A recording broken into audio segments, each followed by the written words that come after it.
Opo, gustong-gusto ko na po magtrabaho. Siyempre, startup pa, sobrang namimiss ko na lahat yung mga katrabaho ko. Doon sila nanay. Na alam ko talaga, papagalitan niya ako pagpasok ko.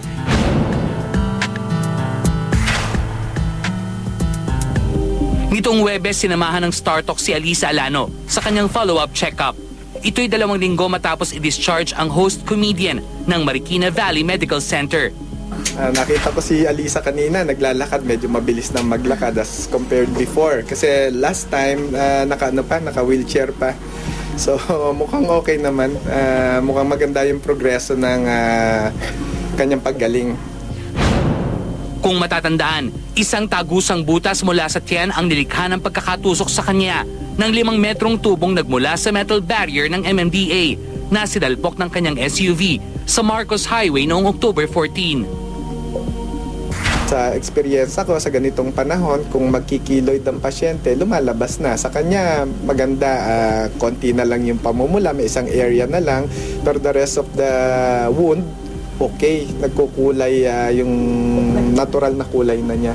So, I'm hopeful na okay ang kalalabasan. Pero sa kanya kasi dahil mistisa, magaling maghilom kasi yung mga mistisa. Kumpara sa ating yung Pinoy. Nang araw ding yon, nasagot ang matagal ng katanungan ni Alisa kung maaari ba itong bumalik sa trabaho. Para sa akin, pwede naman. Ang tinatanong ko nga si Alisa kung wala na ba siyang nararamdaman na kahit sino naman na matigil sa paghahanap buhay, mamimiss ang kanyang pangkaraniwang ginagawa. So siguro sa susunod, medyo ingat na lang tayo sa pagmamaneho. At naitakda na nga ang pagbabalik ni Alisa sa StarTalk. Magaganap yan ngayong hapon, live! At eto na siya. Welcome back. Live and alive, Alisa Alano. But not yet kicking. Alive na alive po talaga. Hello po sa inyo lahat. Eto agad. Hello Kaya mo po. bitbitin ang bigat, ha? Kaya mo bitbitin? Kaya Okay. Dito mo na lang lagay. Yan. Okay. po.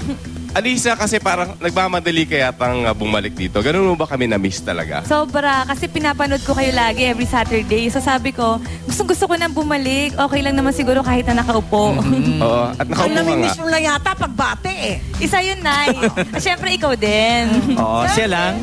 Kayo po, siyempre. Si Joey, syempre. Oh, si Tito Joey. Hello, Tito Joey. Pero nung sinabi ng doktor na pwede ka nang magtrabaho ulit, nag-booking ka pa agad ng mga trabaho? Sa trabaho, ito muna po, interview. First job? Oo, Ito? first job. Okay. Pero siguro mga December pa po ako talaga magkatrabaho. Oo, dahil yun ang rakitan talaga, no? Opo. Okay. So, Alisa, speaking of work, may maibo bang peklat dyan sa stomach mo? Siyempre meron, ano? Yung isa po, medyo maganda yung nakita ko po kasi nung Thursday, pinakita sa akin ito. First time ko po tinignan yung sugat ko eh. So, nakita ko... isa? Dalawa ba? Dalawa. Yung isa po... Tagusan eh. Oo, yung isa po, yung huling-huling clinose, yung pa yung pinakamagandang parang guhit lang po. Opo. Sobrang parang guhit lang na, parang sinugatan lang. Yung isa medyo, yung unang inoperahan, medyo nahihirapan dahil parang namumula-mula pa. Malalim, And oo. sabi ni Doc, huwag daw masyadong magpagod, magbuhat ng mabigat dahil baka may chance na mag-open. Pero pwede Open. pang magbikini.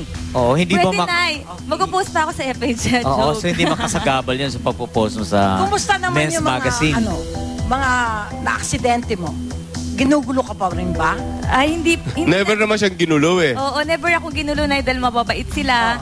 Ngayon, ang Pero pinapapalitan daw sa yung coaching na bangga mo. Totoo ba yan? Wow, yung kotse ko nga po na hindi pa napapalitan. Hindi, wala po silang hinihiling na kahit na anong kapalit. Ang hiling lang nila is mapaayos. Insurance to insurance po yung nag-aayos doon. Comprehensive naman yung insurance Comprehensive mo. po yung insurance ko.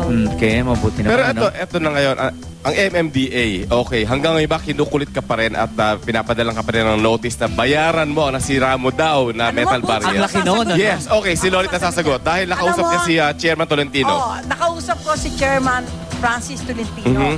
Sabi ko, Chairman, kawawa naman nung si Alisa. Konti lang naman kinikita, no? Tapos kamuntik pa siyang mamatay. Sana naman yung kung ano man yung sinisingil ng MMDA, kung pwede man lang, yung bawasan. Bawasan na. Ang sabi naman talaga ni Chairman, nagpadala ka na daw ng letter sa kanila. Opo. Ang hindi pa lang daw niya nababasa, pero willing naman silang mag-adjust kung ano man ang kaya ni ano. Ang bait-bait nga ni Chairman at saka, ang gwapo, Alisa. Pwedeng malink sa'yo. Nako. 1,000 lang ang kaya niyang ibigay. Ay, thank you po. Ikaw po talaga yung nag-ayos. Hindi, talagang balita ko talagang nga. hinintay ko siya, talagang para makausap siya. Opo. At very accommodating siya. Oo, Okay, dapat oo. naman. So, Alisa, sabi mo nun, hindi ka na magmamaneho kahit kailan. Nung unang first few days sa hospital ka, Opo. yung pa rin bang statement mo, hindi ka na magmamaneho? Okay, Hindi ka na magdadrive? May Hindi na mawawala yung trauma niya forever. Hindi po, ito nga sabi sa akin ng psychiatrist ko. Nag-psychiatrist po kasi ako eh. Oo. Ang sabi niya, siguro sinasabi ko daw po ngayon yan, as ngayon lang, pero kailangan ko daw harapin talaga lahat. Parang Kasi, ano, opo, para mawala po yung takot. Kasi medyo natatakot ako pag dumadaan ako sa Marcos Highway. Hindi ko nga po tinitingnan yung daan. Parang second life na kasi talaga ni Oo, talaga, Alisa, second diba? life na, oo. Opo. Naiiyak.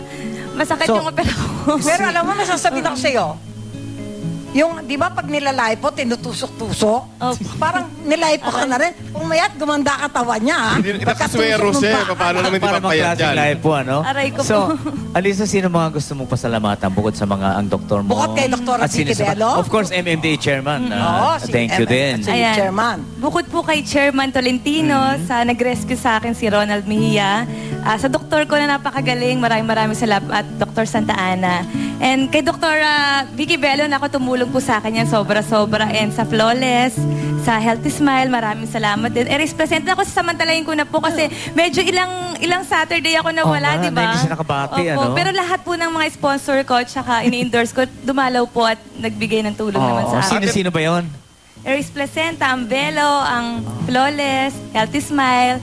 Ayan, meron tayong thank Eto, you din. padala sa'yo ni Chris De La Cruz at saka ni Carol Ngo. na Tapos Magic Bed. mapanood ka daw sa Tunay na Buhay. Ay, opo, mamayang Kailan ba yun? Mamayang May gabi na surprise, po mamayang yan. gabi. Oo, 11 o'clock ng gabi. Ay, abangan nyo po, sobrang... Oo, para malaman nyo ang Yung story. totoo. At pagkatapos nun, alam mo, I Tama, swear, tama. hindi na tayo mag-uusap matapos lahat ng sinabi ko Tama-tama, tungkol no? sa'yo. Boots parang tunay na buhay. Tunay na buhay talaga. Pero Ayan. hirap pa siyang maglakad actually. Medyo hirap pa po, pero nako, itatry ko talaga maglakad. Kahit Pero mas lalo siya gumanda ngayon, ha? Oo nga, naging slimmer and more beautiful siya. Hindi ka magpapasalamat siya nag-makeup sa'yo? Nako, Juliana Isidro, thank you. Ayan, sa nag-makeup sa akin. Siyempre sa Startalk po, ayan, maraming salamat. I love you talaga. And we love you. Opo. Bupalo, wala na yun? Tito Joey, hello po. Bukalo shoes, meron pa yan. Oo,